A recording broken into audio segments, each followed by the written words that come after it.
Here he is, the man, the myth, the legend. What a way to kickstart the old digital platform for your boy Dubs Anderson. I'm joined by good mate, Fanon, grade one, winning trainer, analyst, top tier talent that you've seen in the horse racing industry. My man, Simon Bray. SB, you're out there, Churchill Downs, Kentucky Derby week. How is it?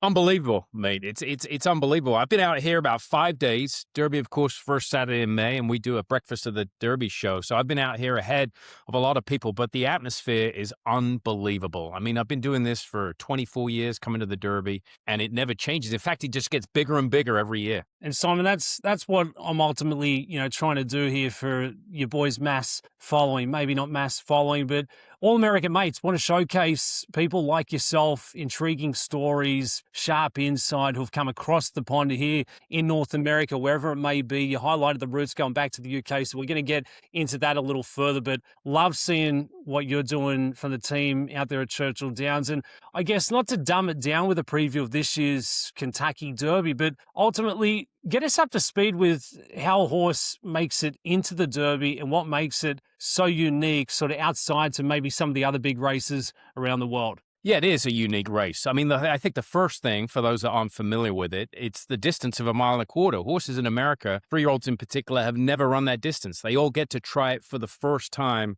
next Saturday. So that's the first thing. No horse has ever run that trip. And then to qualify, that changed back since 2012. They used a qualifying point system, and those are a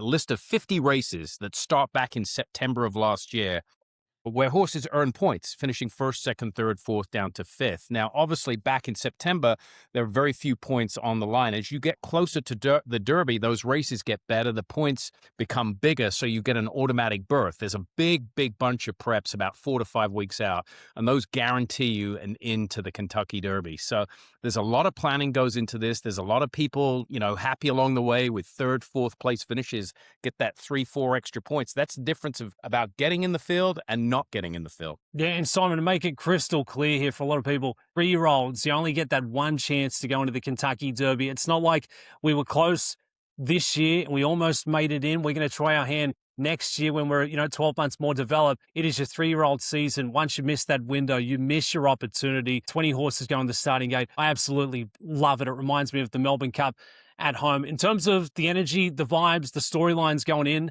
to this year's running, it feels to be a little more wide open. We've got, the commissioner and Rapoli with the morning line favorite gets a very tough draw towards the inside there of the one hole. And when are the international runners going to show up and get it done? So I guess for you, what has been that big storyline out there at Churchill Downs on the grounds? Well, that's the one thing about the Kentucky Derby. It always brings a storyline. And, this is a race that regular people that don't follow horse racing, they become enamored of this race because of the stories. For me, I think one of the most intriguing stories this year is a trainer that I used to work for, Bill Mott. Hall of Fame trainer, one of the best in the country. He won his first Kentucky Derby last year with Sovereignty. It looked like a 2-horse race going in. This year, there's 6, 7, 8 horses with a chance you're right. And of those 6, 7, or 8, his son, Riley Mott, trains a couple of them. And so I think this is one of the most unique things we've seen in sports. You see parents and their daughters, sons go on and compete maybe in the same sport, maybe in a different sport than their parent, but they don't do it at the same time. This is LeBron and Bronny. I know he hasn't played with him, on the court much. It's Dale Earnhardt and Dale Earnhardt Jr. racing against each other. It's not Tiger Woods and Charlie. Tiger's career kind of maybe over. Charlie Woods trying to build a career. Riley Mott and Bill Mott, they're competing on the same field, a level playing field on Saturday. I think that's an amazing story. Now, as you are doing this week, taking, viewers through all of the lead up and buzz to get us through there on game day, you just mentioned your good mates with Bill Mott, who had Sovereignty winning last year's Kentucky Derby. Taking it back 12 months, were there any signs, I guess, that there was a lot of intrigue from the players and bettors knowing that we had one in Sovereignty, but did he give you sort of any inside mail, like wink, wink, out there in the paddock, like, hey, Simon, you better get to the window on this one? Yeah, look, I know him. I worked for him for like 8 years when I was an assistant trainer before I went on my own. So I understand his body language. I'm up on the desk in our broadcast and he's getting interviewed and I talked to him a little bit during the week. And without coming out and saying, no trainer's going to come out and say, look, I'm going to win. But I could just tell his body language and he kind of tipped his hand. And like I said, sovereignty and journalism, they were first and second last year, but they tipped their hand the week, 2 weeks beforehand. They were such obvious choices, much harder this year. There's like 6, 7, or 8 horses that come in looking great. Let's start with morning line favourite Renegade for the commissioner, Mike Rapoli. Now, Rapoli, I mean, I love what he's doing in the sport. He's bringing a bit of juice to the game, but unfortunately, he's had a couple of bad beats, Simon. 2 occasions he's had the morning line favourite going into the Kentucky Derby, had to scratch within 24 hours leading up to the race. And last Saturday, he gets the dreaded one hole for Renegade. Is that enough to slow down the chances, or do you still expect his runner to be right there in the thick of it? I think, look, the one hole is death in horse racing. It's the worst position to be in. Why is it so tough, Simon? Yeah, I'll explain to you. So if you can imagine a starting gate across, when horses come out of the starting gate, if you don't break sharp, there's on a regular basis 6 to 8 other horses outside of you. In the Kentucky Derby, there's another 19 horses that line up.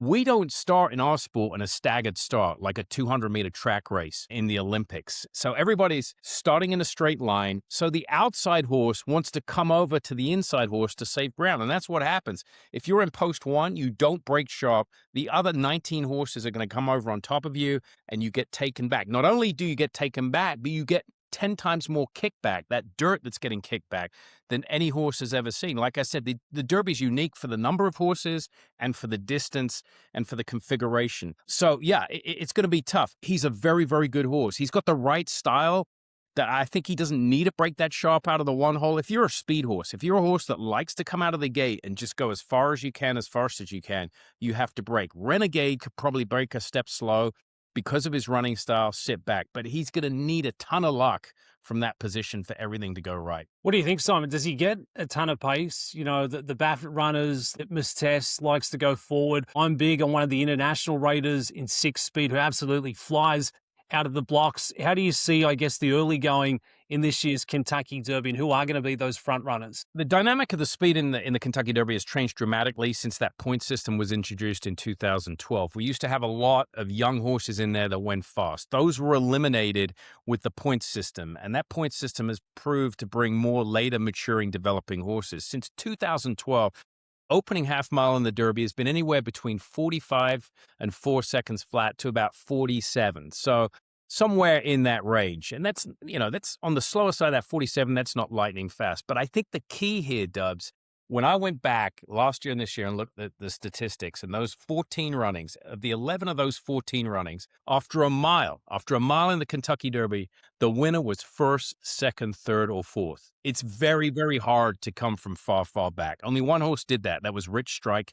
Bit of a fluke. There was a lot of pace. But to answer your question, I think there's pace. Intrepido worked lights out too fast. Patente went too fast. 6-speed has got speed. The pace is going to be honest. Okay, so Renegade's going to be there in the thick of it. We're going to get an honest pace. Let's talk about a couple of the buzz horses if you're buying in behind the Puma. The Puma 2.0 Mage, if you will, for the same connections. Gustavo Delgado has looked very strong in the last couple of lead-ins to this big one. And I feel like Chief Wallaby also getting thrown out by a lot of pundits as well. I think when you assess the Kentucky Derby, the way I look at it, it's kind of like the Final Four in college basketball. There's the Southwest region, the Northwest region, the East, and that. And you've got to decide where the strongest teams are coming from. And in horse racing, we have the preps in Florida, we have the ones in New York, we have the ones in California, and the ones from the Midwest. You have to decide, because a lot of those horses run against each other, where the strongest group comes from. I think Florida this year has produced the strongest group with the Puma, Chief Wallaby, Commandment. I think that's the strongest group. So I think Chief Wallaby, it's very hard to go back-to-back in the Kentucky Derby. Very few trainers have done it. I could feasibly see Bill Mott doing it this year with a very lightly raced horse that's training fantastic. Yeah, certainly one of the best in the game. Good guy off the racetrack as well. Mention the internationals. I'm trying to highlight some of our international star power on the airways, but there's 3 horses going in the starting gate on Saturday. They've been getting closer and closer, notably with Forever Young going back to 2024.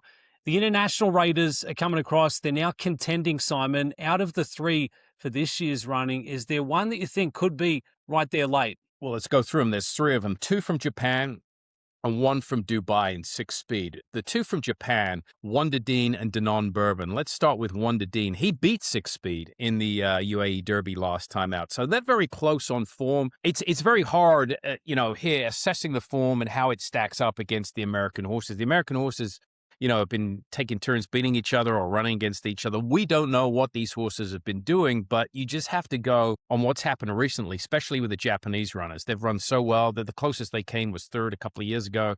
And I think the best shot here is Danone Bourbon. He's undefeated.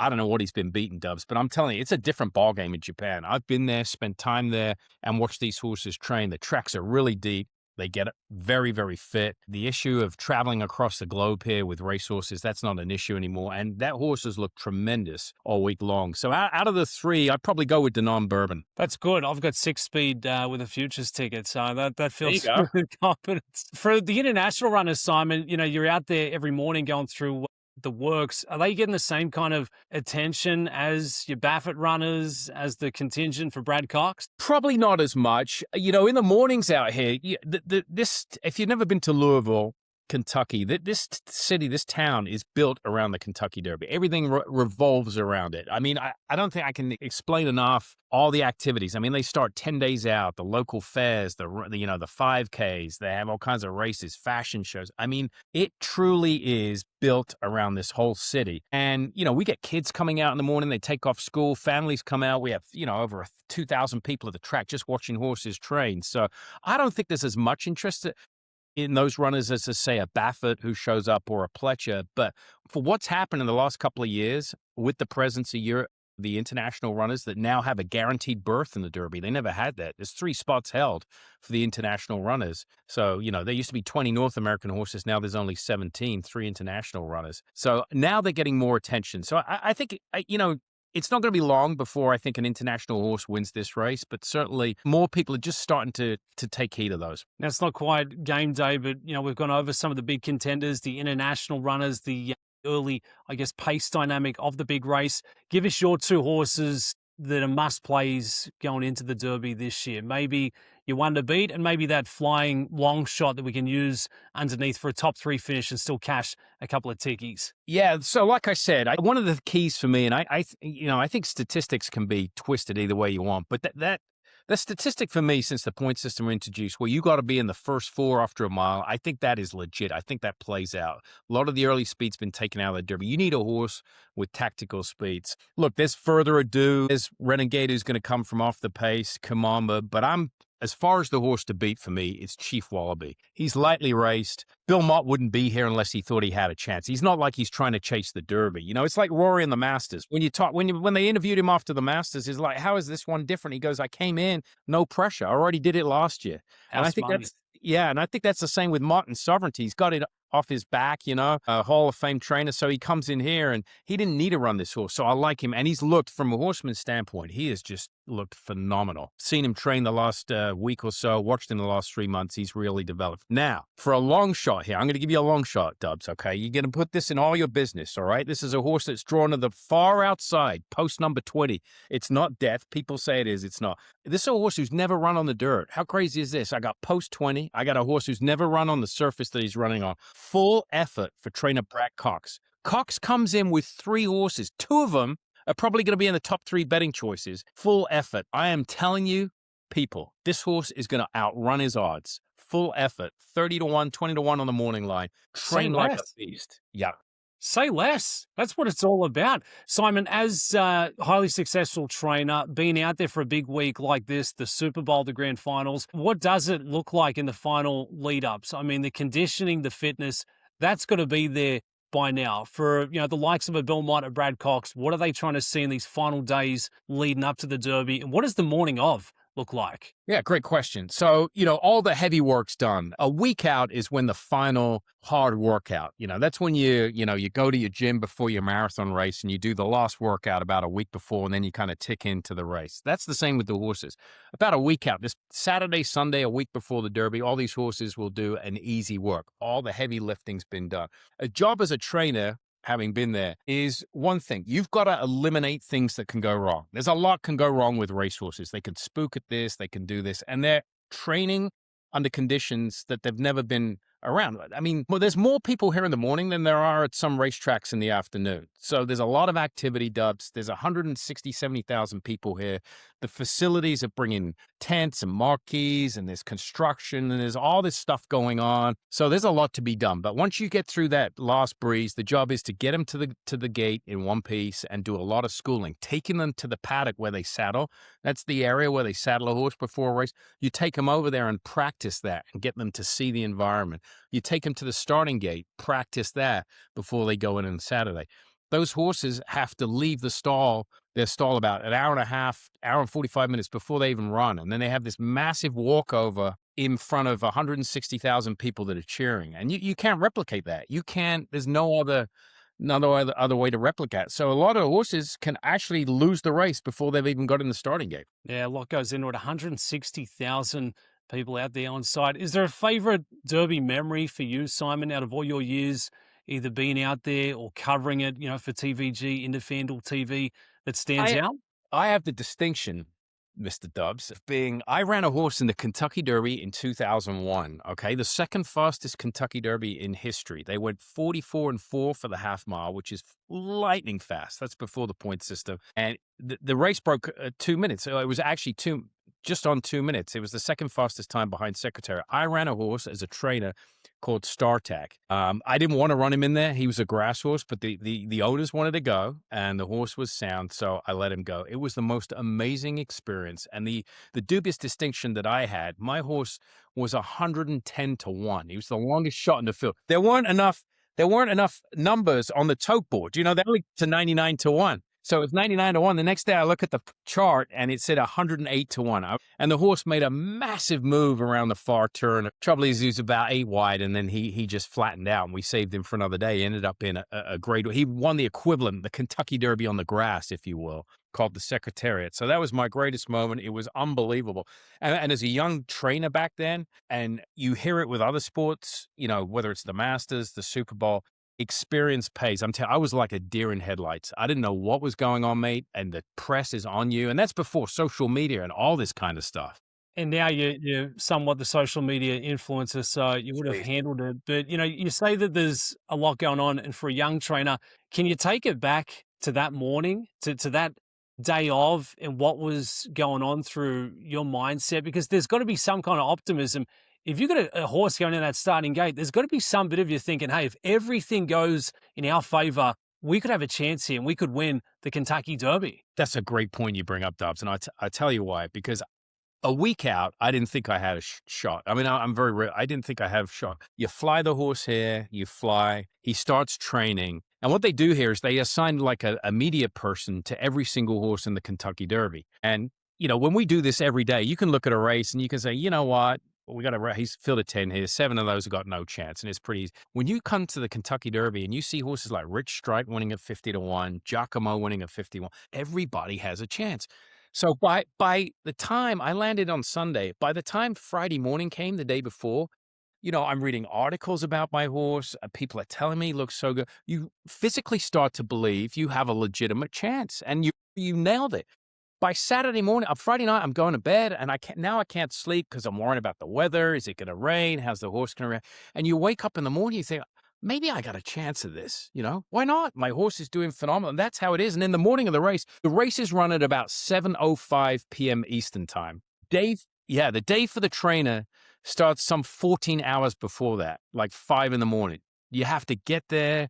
And then the worst part is because the race is so late, you just have to wait all day long. And it's just, it's unbelievable. And by the time you actually get to the race and walk over with a horse, you're almost physically exhausted before the gate.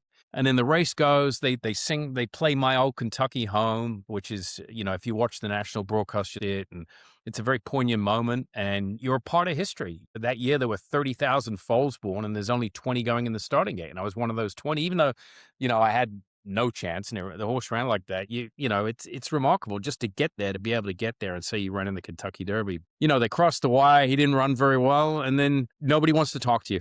It's all over. It's done. Literally the minute they want to talk to the winner, and it's back to square one. But what an amazing, experience. The highs and the lows of professional sports. You were there. You teed it up in the Masters. You were there for the kickoff in the Super Bowl. You've had a runner in the Kentucky Derby. Truly special stuff. And, I was going to throw some rapid fire questions at you, but I think, I'll just pause that a second. For a young English fella, young English lad, we can still hear it in the hybrid accents that the both of us now possess. How did you go from, being in the UK, strutting your stuff, to here in the US, having that Derby runner? And do you still think back thinking, hey, this is all a bit of a dream? Yeah, I've been blessed. I mean, working in this industry met people and been to places all over the world. And I mean, I never would have thought it growing up. I grew up, I got into it from my dad from England. He owned racehorses.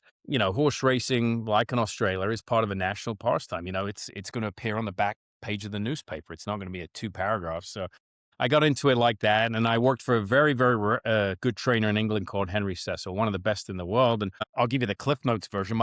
One of my best friends was an assistant called Christophe Clement. He came to the USA, unfortunately passed away last year, but one of the most successful trainers. He just got inducted into the Hall of Fame last week. Yeah, and he came here and he started training on his own with 6 or 7 horses in South Florida. About a year into his career, I came over here on a winter vacation in February. Wanted to get out of England and that, all that gloomy weather. Came here and I'm like, oh my gosh, I want to do what you're doing. This is great, And I saw the way that you could set up. You have a barn at the track. It was a lot easier financially to set up. And then I said, I want to come back. And he said, you can come back next year, but you got to work from the bottom again. And I've got a guy you can work for, Bill Mott. So I started right back at the bottom as a hot walker, a groom. Worked for him for about 7 years, and then I was offered a private training job for Alan Paulson and had a lot of success. Unbelievable. Now, one of the biggest personalities in the industry covering it Wow. on the desk side. With that, Simon, I feel like we got to get a couple of rapid fires at you. It's one of the biggest events in professional sports entertainment. Doesn't matter how you slice it. Kentucky Derby 152 Saturday afternoon. I'm going to throw a few at you. Whatever comes to mind, just send it right back to Uncle Dubsy. All right, you ready? Yeah, let's go. All right, top jockey in this year's field. That's easy. John Velasquez. He's the only guy with 3 wins in a race. Toss of the bunch, a favorite that we don't like. I wouldn't say a favorite, a horse that you need to throw out, Intrepido. He worked too fast. He left his race on the racetrack last week. Derby Day must-haves. Give us a fashion tip. Shoes. It's all about the shoes. Comfort. Go with comfort over style on shoes. From the ankles up, go with style, but you're doing a lot of walking. Portnoy or Rapoli to have a bigger weekend out there beneath the Twin Spires? Law of averages, I have to go with Rapoli. He's got the favorite of the Derby and the favorite in the Oaks. The interesting result would be Portnoy. He will go mental. Okay, I'm going to throw one at you. TVG Mt Rushmore. Ooh. Top 4 all-time talent. You can't say me. You can't say Joyce either because you got ties with MJ. Top 4. Who are we going with? I'm going with Todd Schrupp. Todd Father, yep. Todd Father was my longtime partner for many, many years. I'll give you one other one. I don't think you met him. You know him. Greg Wolf. I worked with him for a long time. Very good host, top quality. Jeff Lifson, who was a reporter on the work show for many years. Outstanding work on our morning work show. And then the 4th one, I would probably go with, let me think. That's a tough call. Claudia Simon. She was one of the originals back in 1999. Brought a lot to the broadcast. She was outstanding. There it is, TVG Mt Rushmore. And if we had 5th for someone who smashes the old same game parlays over at the Verticals in the studio, maybe your boy could get a start on that one, Simon. Yeah, absolutely. You and Weaver would crush that. All right, let's get you out of here, Simon. You're a busy man. You're out there at Churchill Downs. Give us the final walk-off. Who is winning this year's Kentucky Derby and why, my friend? Yeah, I'm going to go with Chief Wallaby for trainer Bill Mott. Like I said earlier, he wants to bring this horse in here because he's bought him here. He didn't need to come because he's got the Derby under his belt. He's been training well. I have an opinion coming in here, and then I let what I see the last 2 weeks, my own eyes, kind of push me in one way or the other. So Chief Wallaby, absolute, for me, the top pick. Full effort is going to be my long shot, no question about it. And I tell you what, I go back to the top of the show where it all started with the Riley Mott combo. Riley Mott, he's got 2 horses. Albus, I don't think has any chance, but Incredibolt, he's going to get a piece of it. There'll be two Mott horses in the exacta or the trifecta. Okay, I like it. Yep. Mr. Simon Bray, my friend, always doing a fantastic job. My absolute favorite in the industry on the screens. Always big thanks for putting up with me and thanks for jumping on today, mate. Let's catch a couple of winners out there. Let's do it, mate. Anytime.